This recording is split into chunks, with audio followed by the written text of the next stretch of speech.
suis sur le terrain,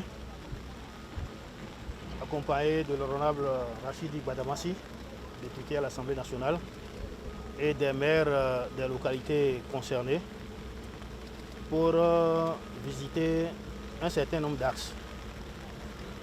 Il y a Ndali Niki, Perere Niki, et nous allons également regarder ce qui se passe sur Niki Kalale. Comme vous le savez, cette année, nous enregistrons une pluviométrie particulière, caractérisée par des pluies diluviennes d'une intensité extrême, avec pour corollaire des sollicitations de nos ouvrages, d'importantes sollicitations de nos ouvrages. Hélas, Ndali Niki a été particulièrement sollicité. C'est même au-delà de Niki, c'est jusqu'à Tchikandou, c'est tout l'as Ndali Niki Tchikandou. Et donc le lundi 15 août dernier, nous avons enregistré les premières difficultés au niveau de l'ouvrage situé au PK 77, un peu avant Tchikandou, où la rampe d'accès à l'ouvrage s'est effondrée. Et donc nous nous sommes mobilisés avec la Direction générale de la CIRAT, la Direction générale des infrastructures de transport, appuyée par l'entreprise Sojia Satom. Et donc nous avons très rapidement rétabli la circulation au niveau de Tchikandou. Dès le 16 déjà, la circulation était déjà rétablie. Et nous en étions là quand, le vendredi 26 août, nous avons enregistré l'effondrement de cet ouvrage. L'ouvrage situé au PK 43 plus 300. Nous avons mobilisé les mêmes brigades, l'entreprise Sojia Satom, la Direction générale des infrastructures de transport, la CIRAT, pour, dans un premier temps, rétablir la circulation. Et comme vous le voyez bien, l'entreprise est à pied d'œuvre. Sauf que ici, il s'agit d'une intervention dans une zone où nous avons un sol amorphe qui ne facilite pas les choses. Mais je crois que d'ici quelques jours, nous allons pouvoir rétablir cette circulation. Et nous avons dévié le trafic par Perere, de Biro Perere et puis de Perere à Niki. Mais là également, c'est une route en terre qui a connu des difficultés. Donc nous sommes totalement mobilisés. Le vendredi 2 septembre dernier, nous avons enregistré une alerte. Cette fois-ci, c'est une alerte, c'est une menace. Et au niveau de l'ouvrage au PK 35 que nous avons visité tout à l'heure. Et nous sommes encore déjà en train de prendre les dispositions pour juguler la situation. Nous avons rendu compte de cette situation au chef de l'État, qui nous a instruit à l'effet d'engager la reconstruction complète de cette route. Je dois dire qu'il s'agit de situations maîtrisées.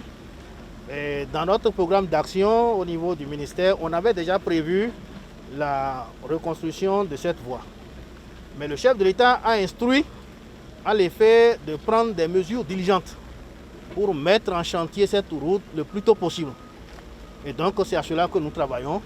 Nous sommes venus faire la visite des lieux et nous allons, les semaines à venir, engager, bien entendu, nous allons laisser passer les pluies pour engager la reconstruction complète de la route avec des standards autrement plus consistants que ceci. Nous allons faire une structure de chaussée et des ouvrages qui vont répondre aux nouvelles sollicitations que nous connaissons désormais. Je vais profiter pour dire que c'est un vaste programme qui est engagé dans la région. Nous allons, dans les semaines à venir, la procédure de contractualisation est allée déjà à son terme, engager la réhabilitation de la route Parakou-Berouboué. C'est une section de la route nationale inter-État numéro 2.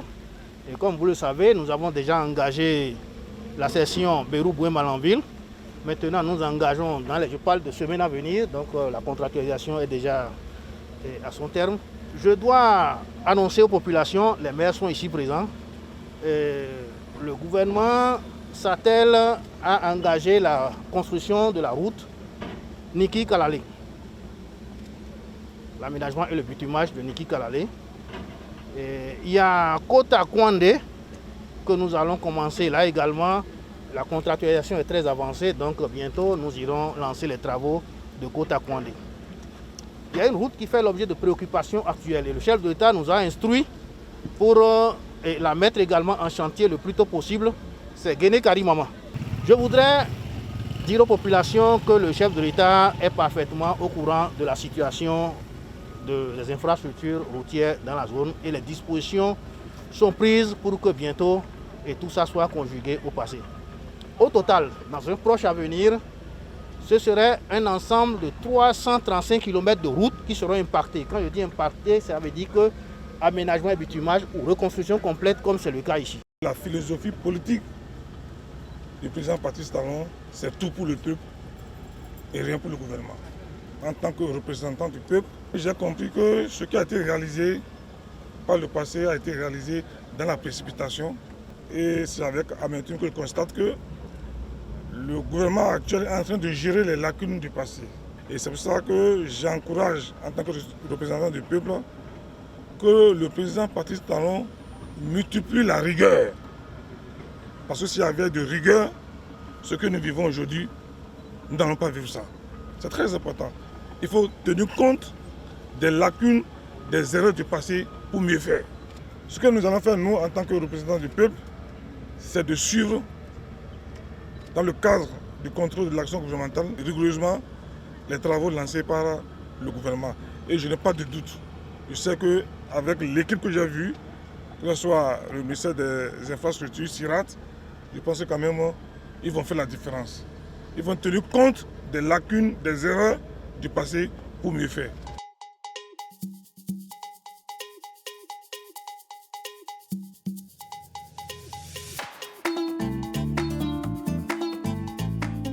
Nous sommes venus transmettre à Sa Majesté l'assurance du chef de l'État qui nous demande de le rassurer que les dispositions sont en cours d'être prises.